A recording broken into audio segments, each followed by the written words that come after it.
বন্ধুরা আজকে আমি একটা রেমেডি বানাবো। ওই যে হাড়ের ভিতরে কফ বসে যায় তাকে কিভাবে বের করতে হয়, তা এই চই ঝালটা দিয়ে ওই ওষুধটাকে তৈরি করব। বন্ধুরা নমস্কার, আমি আজকে একটা বিশেষ একটা ওষুধ যেটা কিনা যে আমাদের খুব কাশি হয়, কাশতে কাশতে কাশতে কাশতে আমাদের মানে বুকের মধ্যে খুব কফ বসে যায়।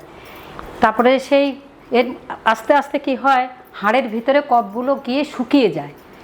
সেই কফটা যেন আমরা এমন কোনো কিছু যদি ব্যবহার করি যাতে কফটা আমাদের তরল হয়ে বেরিয়ে পড়তে পারে, তার জন্য আমি আজকে একটা রেমেডি দেখাবো যা কিনা এই কয়েকটা এই যে পাতার মাধ্যমে, কটা গাছের পাতা, এই যে এই যেমন হচ্ছে বাসক পাতা, এই বাসক পাতাটাকে আমি ভালো করে এই ধুতে দিয়ে দিলাম। আচ্ছা, কটা কিনা এই তুলসী পাতা, এই যে তুলসী পাতা, এক মুঠি তুলসী পাতা, আর এই যে কচি শেপালি পাতা, এইটাকে এই দিয়ে আমি কি করব, এই যে এটা হচ্ছে যষ্টি মধু, এই যষ্টি মধুটাকে ভালো করে শিলনোড়ায় চ্যাপ্টা করে নিয়েছি।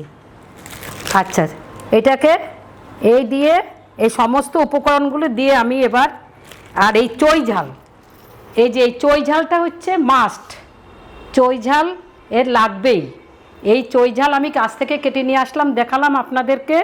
এই চই ঝালকে আমি এখন এর ছাল ছাড়িয়ে সুন্দর করে এটাকে পরিষ্কার করে ধুয়ে আমি এটাকে শিলনোড়ার মধ্যে থেতলো করে নিয়ে, আর এই সমস্ত পাতাগুলো ভালো করে ধুয়ে আমি সিদ্ধ করে তারপরে আমি দেখাচ্ছি আপনাদেরকে আমি কি করব।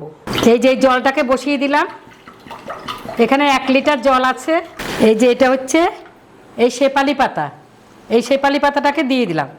এই হচ্ছে তুলসী পাতা, আর এই হচ্ছে বাসক পাতা, এটা হচ্ছে যষ্টি মধু। এই যে এই দিয়ে আমি বেশ সুন্দর করে একটু ঢেকে রাখবো।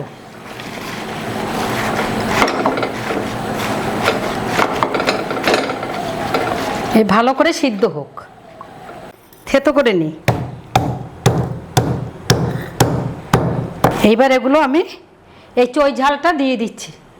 দেখো এই চই ঝালটাকে দিয়ে দিলাম, ফুটবে, এই রসটা বেরোবে। এইবার 15 মিনিট জাল হবে।